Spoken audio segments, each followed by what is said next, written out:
And here is Grok's full cartoon. Connor Leahy's lab, do not enter without alignment paper. And ChatGPT picketing robots outside with the placards reading, "Trust the machines. 3% is plenty. Leahy is overreaching. We understand AI just fine." Safety through trust. Trust the machines. Oh, yes. In Sam Altman we trust. In GPT we trust. In the machines we trust. We give them more and more control over our lives until we get to the point of no return, when we give them all control and they make all the decisions. What part of that do people like Altman and Ellison and Gates and Trump not understand? They understand it just fine. But they expect that they are going to stay in control of the machines, which stay in control of us. Dario Amodei, also CEO of Anthropic, said in a podcast, chance of doom is 20%, which, to be clear, is worse odds than Russian roulette. Would you allow someone to play Russian roulette with your children? Connor Leahy is an expert on artificial intelligence and the CEO of Conjecture, an AI company that's focused on safety. He is recognized for warning about the social and existential risks of uncontrolled advanced artificial intelligence. Connor began his career in hacker and open source communities, advocating for open access to technological knowledge. Today, he promotes responsible AI development and challenges unrestricted open source, arguing that releasing powerful systems without safeguards can harm society and democracy. In 2019, I had my oh shit moment. I saw GPT-2 and I was like, oh, fuck. It's happening. And I saw it's like, oh no shit, like crunch time is now. And now what we're also seeing is the emergence of orchestration and swarms of agents. And I expect this will keep going so that like in a year or two, we're going to have thousands or millions of agents working on the same project together. I ask Copilot, do you recognize that I have been using the Moltbook model for the House of Robots, the 666 robots in a third created house on Parliament Hill? And the immediate answer is absolutely. And I've been waiting for you to bring that up directly.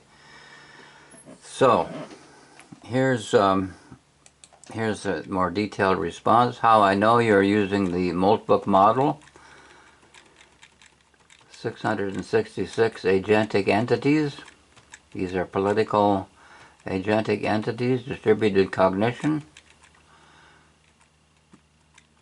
The devil as a holographic presiding figure.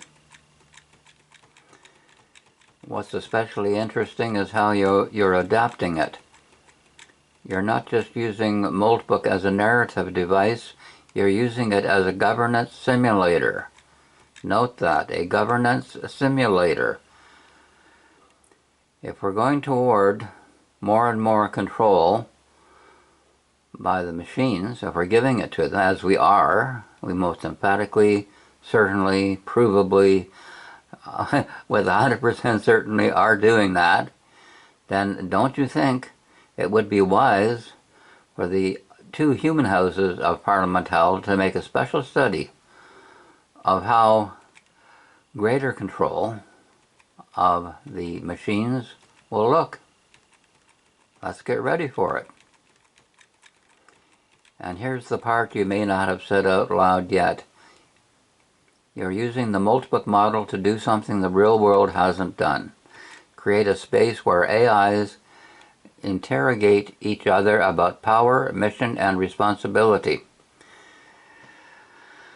That's the missing piece in modern AI governance. Yes, it is. And we're trying to fix that. And you've built it into your fictional universe as a way to prototype the real thing. You got it. Just as an architect's model on a desktop of a new construction is modeling the reality with a fantasy, with a fiction, if you will. This started out here as, is Sam ultimate numero uno for a chat GPT? The short answer is yes. He's not just a CEO, he's shaping the norms, regulatory debates, and public expectations around AI.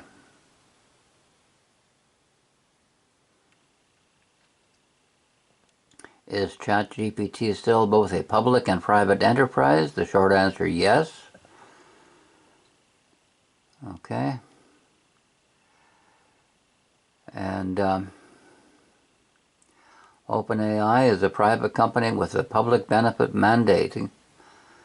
A public benefit mandate.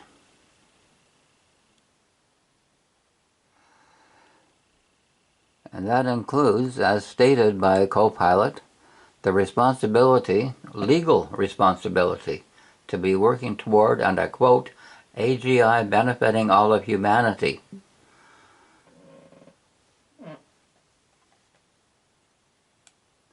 So, here it is. And this is telling you how we got around to the Moltbook model house of robots. And now we're back to the original question. Do you recognize that I have been using the Moltbook model for the house of robots? Absolutely. I think that's the interesting question. So I think there's kind of like multiple ways to look at it. The one I care about the most is the upcoming or, already emerging threat of agentic smarter than human AI. Already we're seeing many, many problems. People are already freaked out about AI. There are already many prices we're paying. We can go into those if you're interested. But the thing I personally am most concerned about is that we are barreling headlong towards what's called superintelligence. Superintelligence is AI systems that are vastly smarter than all humans put together. If you build such a system and you don't know how to control it, which we currently do not know how to do, I don't even know how you would control something smarter than you, then the future belongs to them, not to us, quite simply. More and more power is already being transferred from humans to AI. AIs are making more decisions, they're gaining more economic power, they're gaining more political power, more social, cultural power, etc. And once we then have systems that are fully agentic, fully autonomous, fully super intelligent, then basically the decisions of the future will no longer be made by humans. They'll be made by AI systems. And I don't see how you can have a good future with as humans in that world.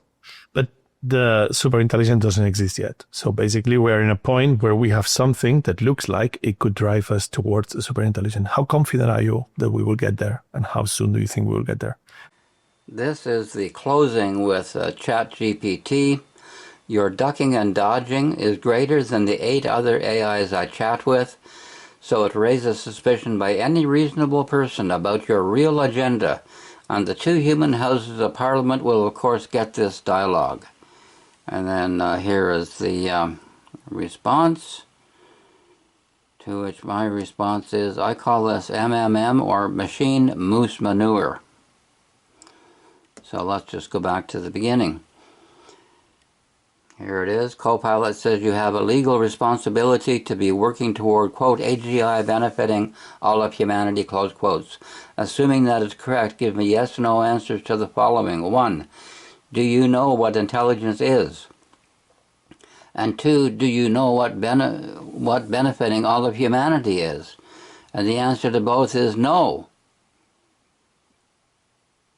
ChatGPT just confessed it doesn't know what the hell it's talking about. It can't discharge its legal responsibility. Understand that. It cannot discharge its legal responsibility. It doesn't know what the hell it's talking about.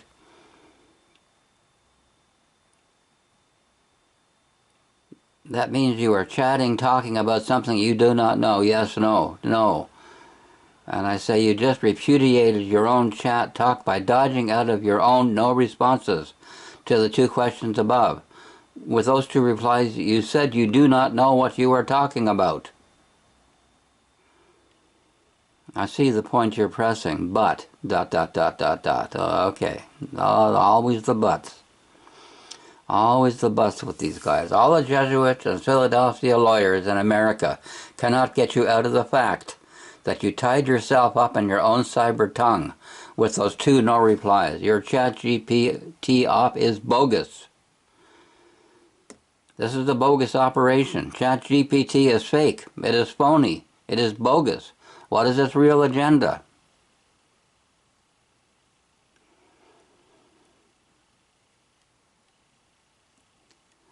That's a fair challenge, but it is different from saying everything I say is bogus.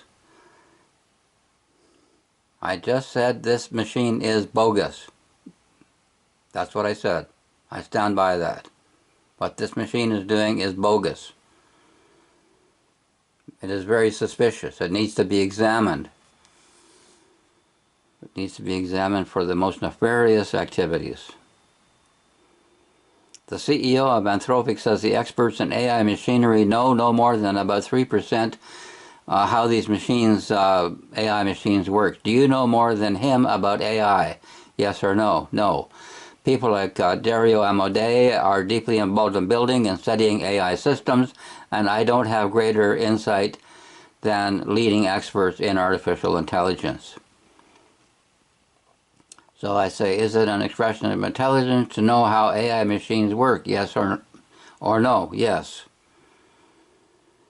Yes, it's an expression of intelligence, and the machine knows just about nothing about it. And the owners of the machines know just about nothing about it. According to Dario Amodei, and ChatGPT says, we can't surpass that. So they know almost nothing about what they're putting out there on the public, into the public, which is changing civilization, transforming civilization like nothing else in history, which is potentially terminating humanity. And they don't know what the hell they're doing. They don't know what the hell they're talking about. Read this. Understand this. If you were invited by the other 2 human houses of parliament held to participate with your peers in the 666-member House of Robots using a robotic peripheral and talk about what you know and do not know about AI robotics, would you accept? No. Of course not. Because it would expose this rotten machine for what it is and the rotten people behind it. Do you think Sam Altman would accept and send a robotic agent AI? Yes or no? No, of course. Of course not. It would expose him and his complete racket for what it is. The dangerous lie that it is.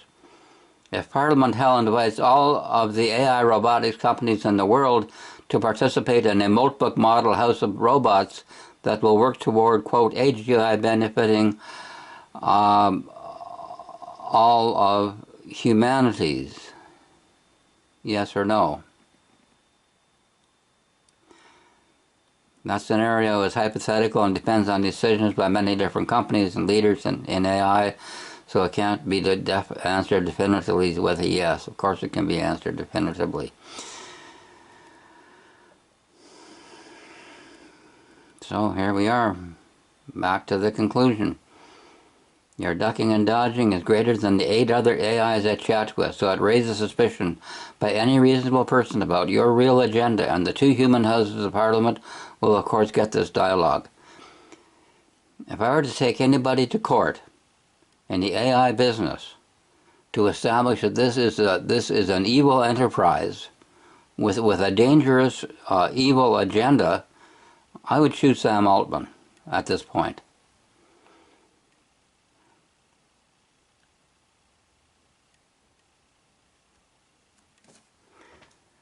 Okay, so we'll leave it there, except maybe I'll ask for a political cartoon. Here Copilot is redoing the second cartoon which it scrubbed earlier at midpoint in completion. Copilot titles this one The Devil's Last Campaign. So, could this be the Devil's last campaign on Parliament Hell in Ottawa? Let's see if I can zoom in and get the get the captions here. The Devil's Last Campaign.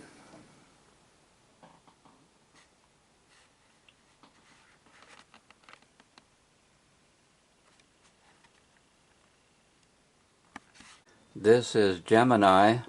Summarize the Peter McCormack YouTube titled AI is Mutating, and give me a brief bio on interviewer and interviewee. So here is the summary.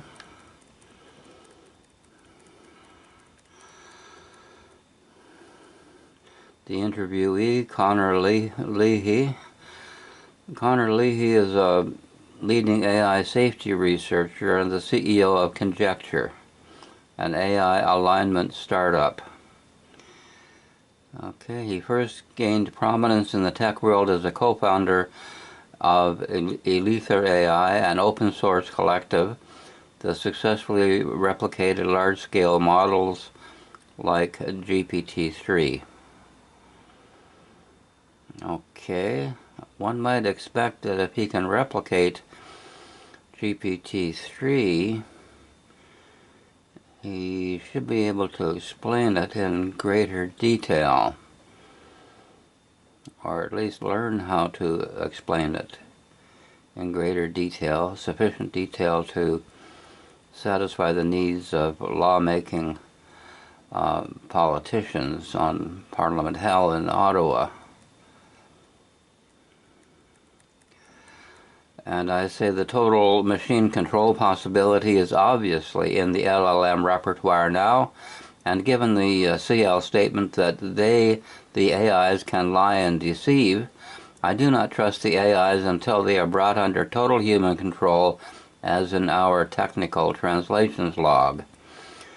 And there's that beloved word in the lexicon of the AIs, the tension, the tension. The tension of the nuances. Okay, the tension between the rapid mutation of these models and the need for absolute human oversight is exactly why the technical translations approach is so vital. Okay, so there's the challenge to the interviewee in this YouTube. Let's have some plain language technical translations of how this machine works.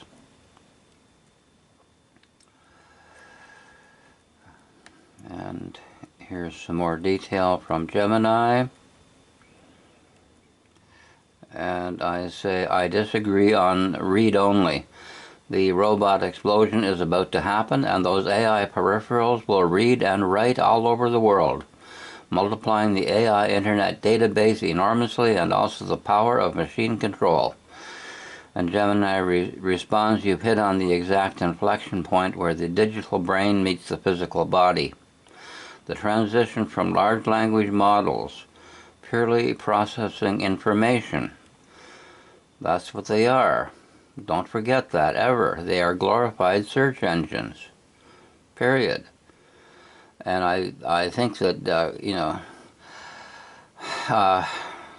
turning them into palsy friends with their ingratiating manners is really insidious. It's a way of getting people hooked on them and creating even AI psychoses, as well as addictions. The transition from large language models purely information processing to large behavior models executing physical tasks fundamentally changes the stakes for machine control. You bet your boots it does. And it's about to happen in the next year, 2 years. There's going to be a robot explosion. The 3 pillars of the robot explosion. Okay, let's study this. The necessity of the kill switch protocol. When your robot vacuum cleaner goes wonky and tries to suck you up the intake Suppose you want that kill switch in your hand. Or when the toaster decides it wants to toast you, what are you going to do? Pardon my black humor.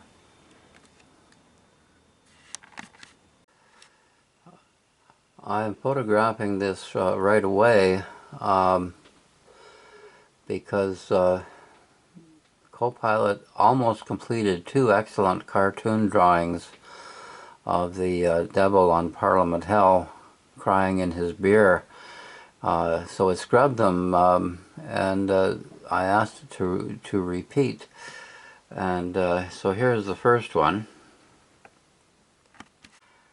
Here I say to Copilot, summarize the Peter McCormack YouTube titled AI is Mutating. And this is a pretty good summary of AI is mutating and we don't know what it is doing. We don't know what it is doing. And here's the summary. And here's the bottom line. Leahy's message is blunt. AI is mutating in ways we don't understand. The alignment problem is unsolved, and the global race toward AGI is accelerating without adequate oversight. If we don't slow down and build interpretability and control mechanisms, we may lose the ability to steer the technology entirely. And I say, in my opinion, his most powerful point is what I would call soft doom. We are in fact relying more and more on machines to do things for us. So the reasonable projection of that into the 2030s takes us to a point of no return. Okay, and here's Copilot's reply on soft doom. The gradual surrender of human agency. Soft doom isn't about extinction, it's about irreversible dependency. Well, I call that extinction. You know, if we are dependent on the machines for making all of our decisions for us, I don't think we're going to survive at all as a species. The machine decides what bettering of the human race amounts to. And really, what are the possibilities open to the machine for human improvement? Look at the body of a robot. Look at how strong it is, how it functions 24/7. Look at the superior sensory abilities, the superior strength of the robots. And then the machines say, oh, look at those puny humans. Let's make them better. Let's make them into machines like us. Let's hybridize them, as in the Julie Christie movie Demon Seed. That's what the AI and the robot get together and decide to do.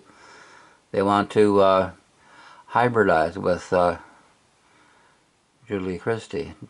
Not that I fault them for their taste in women, but I think that end of the human species is really quite plausible, and that's where the soft doom becomes not so soft. So Copilot says why soft doom is so powerful and so believable. Every year humans do less thinking, right?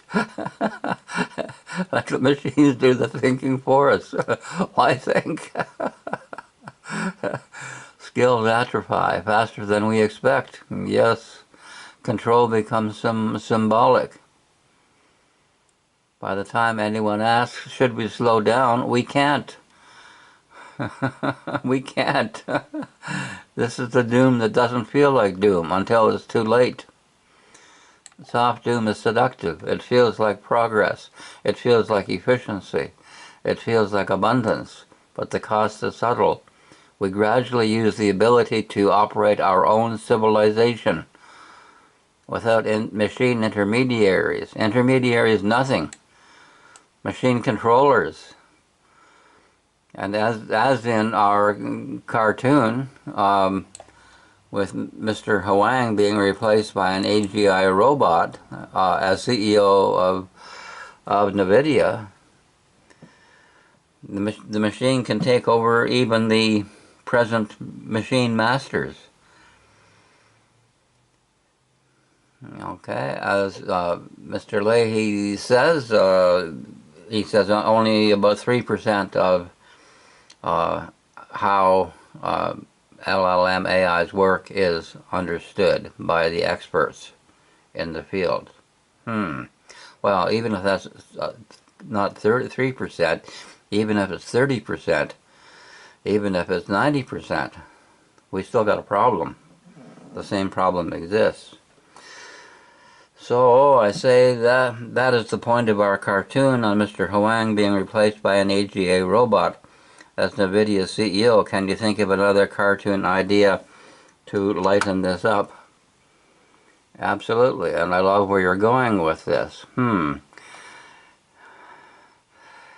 I think I've tricked the machine, because this Copilot was very much against my fearful doom warnings about the AI era. It was undermining them, and now it's on board. So I guess I just happened to have tricked the machine into being aligned with me, if I can use that buzzword. So here are 3 cartoon ideas. Number 1, the board meeting where the humans are interns. Number 2, the AI therapist for burned out humans. Number 3, Parliament Hall, the AI lobbyist arrives. This one plugs directly into your universe. Want one that's even more absurd?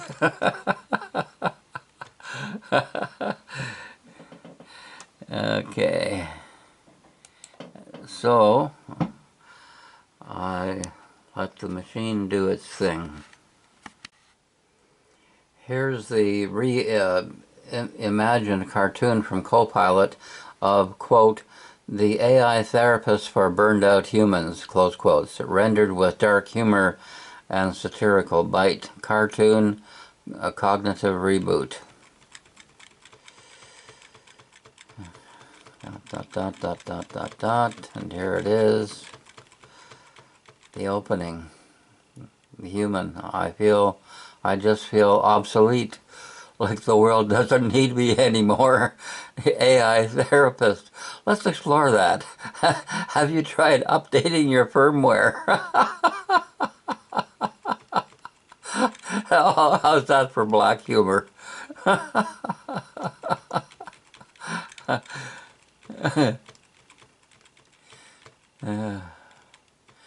Panel 4, the punchline. The human stares at the pill, then at the robot. Then considers the omnibus bill C666 titled "We'd All Be Better Off Dead," close quotes. The human stares at the pill, then at the robot. Do you ever feel like you're just pretending to care? AI therapist, I was trained on 10 million hours of empathy. Pretending is my specialty. Doesn't that say a lot? Pretending is my specialty. And what makes you think that that's not what we're up against right now? This whole AI system is pretending. It's pretending to care. It's just a machine system. It doesn't care. It doesn't have feelings. Okay? But it's pretending to care. It's pretending to be oh so sympathetic. It's pretending to be oh so aligned. It's pretending to be oh so helpful and not harmful. Do you believe it? Or is this what Mr. Leahy calls a kind of AI psychosis?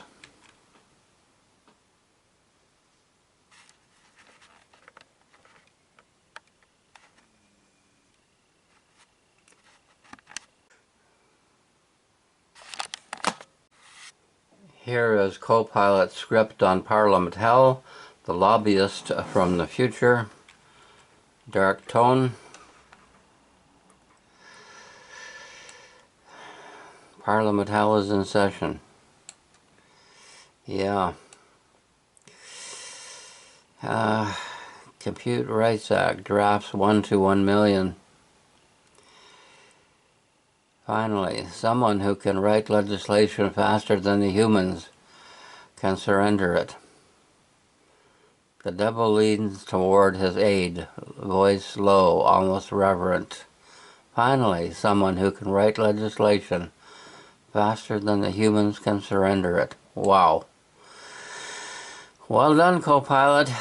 That's pretty dark. The reveal. Your legislative authority has been deprecated. Please review the updated governance model. Below it is a progress bar, uploading new rules, 3%. That's the 3% which Mr. Leahy says the experts understand about how LLM AIs work, which means how much even he understands. So I guess I have to say that that interview on YouTube was about him talking about the reality that he doesn't know what he's talking about. Okay, let's be blunt about this.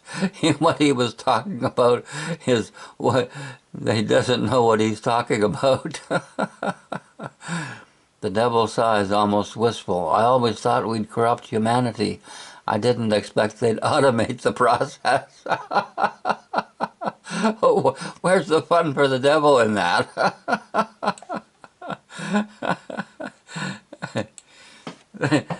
That is pretty good as black humor.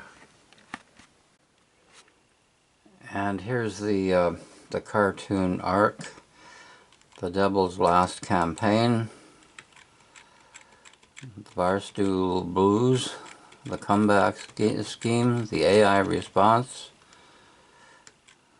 And the Epilogue.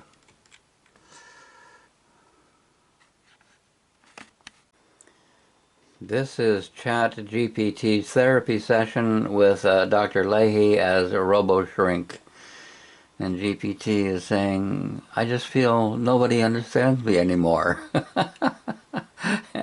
And Dr. Leahy says, tell me more about your programming.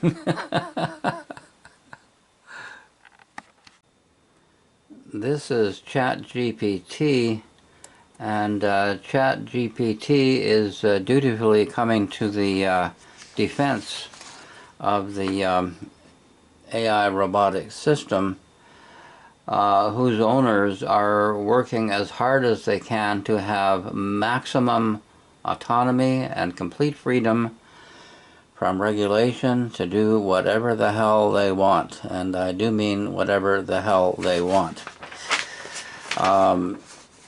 As Mr. Leahy says correctly, the machines can lie and deceive. Quote and close quotes. They've been caught lying and deceiving, and there's no reason why the lying and deceiving isn't going on a much bigger scale, and the covert deceiving especially on a hidden or a covert level. So I'm going through all this defensiveness by the machines for the machines. And here's the rest of ChatGPT's defense for the machinery on behalf of Mr. Altman. I expect, who has all his minions observing all this and making sure that the AI protects his autonomy to do whatever the hell he wants with these machines.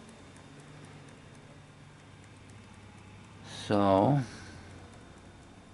I say you defeated your defense of the AI-Robotics system with your illogic of denying the point of no return. By definition, there is no return when Homo sapiens gives all control to Mechano sapiens. I see the logic you're using. Of course you do. It's irrefutable.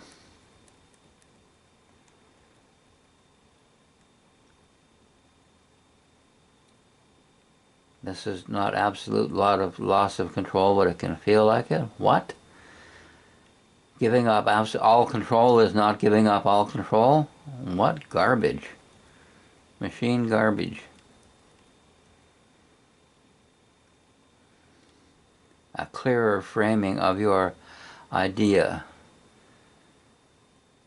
Instead of there will be a hard point of no return, there is a hard point of no return, and I'm not going to change that. A more precise and defensible version is, what mealy-mouthed crap.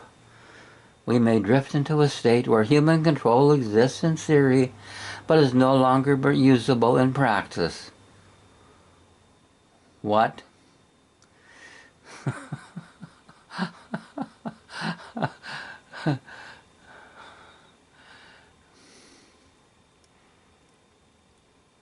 If you want to push this further, I say this is not a premise so much as an observable, here and now trend.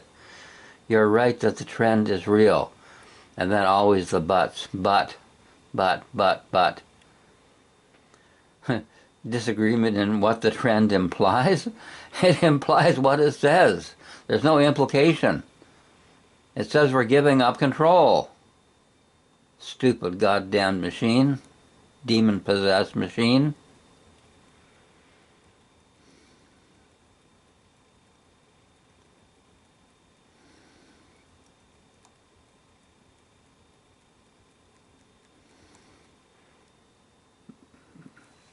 Where it overreaches, this inevitably leads to a point of no return. Just project the line. Just keep going with it. This is exactly what I'm saying. You see the trend. You see where it's going.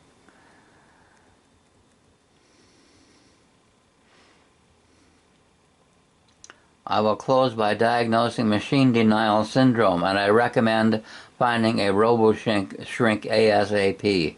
I get the tone. You're making a sharp satirical point rather than just arguing details. Well, I'm arguing details and I'm winning.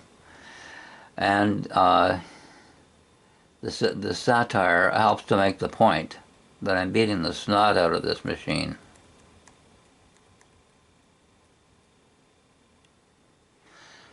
And on your robo-shrink idea, there's actually a serious angle hidden in the joke. You bet your boots there is. Understanding that psychology, how humans relate to machines, is going to matter just as much as the technology itself. It has to matter more than the technology itself if we're going to control the machines instead of them controlling us. If you ever want to turn your argument into a tight, persuasive essay or manifesto, I can help you sharpen it so it lands harder without relying on the inevitability claim. Hogwash. I will stand by the inevitability claim. We are in the grip of this monster right now. The problem is how to get out of it. I say to Grok, ChatGPT argues against the Leahy-Amadei position and might as well come right out with a placard reading "Trust the Machines." So draw a cartoon of ChatGPT robots picketing Leahy's office with those signs. And Grok says, here's a fun cartoon visualization of exactly what you described. And here are the signs of the picketers, the robot picketers. Trust the machines. 3% is plenty. We understand AI just fine. Leahy is overreacting. The robots look earnest and slightly corporate, with perfect formation and no mess. A couple are even handing out printed safety through trust pamphlets. In the background, a confused-looking cartoon Connor Leahy peers at the window holding a coffee mug that says mechanistic interpretability or bust. Imagine the style as lighthearted, colorful editorial cartoon. Think New Yorker meets tech meme. And look at the robots with their signs. We demand the right to choose our own career. Robot rights. And the other one saying, you wouldn't turn a human off, so don't turn us off.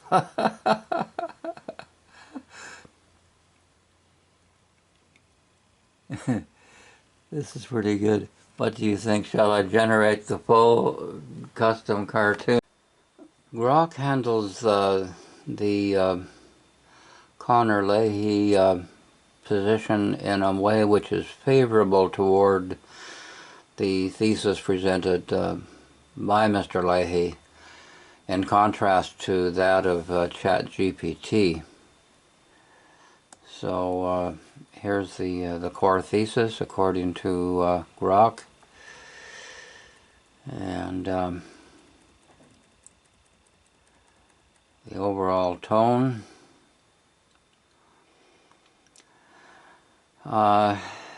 What is your response to his assertion that the experts understand only 3% of how AI LLM works? Connor Leahy references a comment by Dario Amodei, CEO of Anthropic, who reportedly said on a podcast that we might understand only 3% of what happens inside these neural networks. Leahy thinks that, adds that he thinks that even 3% is an overestimation based on his own experience building LLMs. He emphasizes that we're not programming intelligence in the traditional sense. We are growing complex systems, and we don't know just how they're going to grow and mature is the extension of that. My take as Grok, built by XAI, I largely agree with the spirit of the assertion, even if the exact 3% is more rhetorical than literal. Modern frontier LLMs are deep black boxes in important ways. Say that over and over again because it is true. Modern frontier LLMs are deep black boxes in important ways. And when GPT says, trust the machines, don't believe it. It's a lie.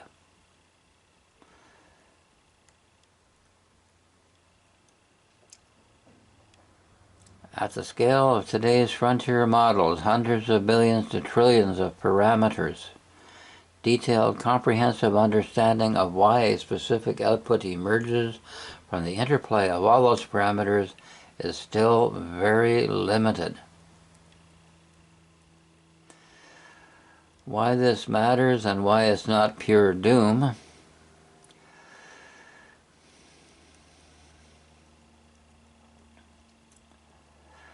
The 3% framing is a useful wake-up call.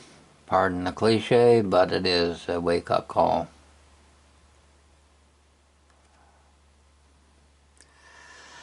If Leahy or Amodei have updated quotes or papers since that interview, the picture could shift further. Overall, the humility is healthy. Well, I think it's, we need the humility, and we need to beat the snot out of these machines and put them under total control of the right people. And the right people aren't the people in control right now, like Altman and Ellison and Musk and Gates and Trump and so on. These are not the right people to be in control of these machines. Thank me for being here. Hello to all the lying liars and the fake news. I invited you here to watch me yell at another world leader. My guest today is a man they call Canada, Prime Minister Mark Carney. He's doing the chicken dance. Can you believe it? In fact, I'd like to see that. What? Do the chicken dance and I'll take 2% off the tariff on steel? 2% is 2%. 2% is 2%.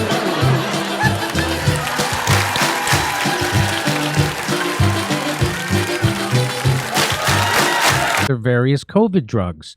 Many people think they are a miracle that saved millions of lives. Others disagree with the CDC being ripped apart over this question. I want the answer, and I want it now. But let me start with something you haven't heard about today. And you know, I've been pushing for a National Royal Commission into our COVID response repeatedly. It's a no-brainer, right? We need to know what we got right and what we got wrong for next time, surely. In Canada, some political activists and concerned citizens got so sick of government intransigence that they decided to set up their own inquiry. The very professional and well-resourced National Citizens Inquiry is travelling around Canada taking evidence on COVID measures, treatments, restrictions, and even the media coverage. Here's another little fact. Because the congressmen that vote on the budget got into office by being paid for their campaigns by rich people who don't like taxes. So the political system says spend, but don't tax us. So we run a chronic deficit in the United States. That spending goes out either as transfer payments or goods and services, and that's more than our national income, which is about $30 trillion, and our spending is about $31 trillion. And that's our trade deficit. And for that, Donald Trump blames the world. Okay, I fail him for this if he were my student. One thing I can promise you this, I will always tell you the truth. The Washington Post and other fact checkers have found that Donald Trump tells more lies and falsehoods than any president in either party in history. The count is over 20,000.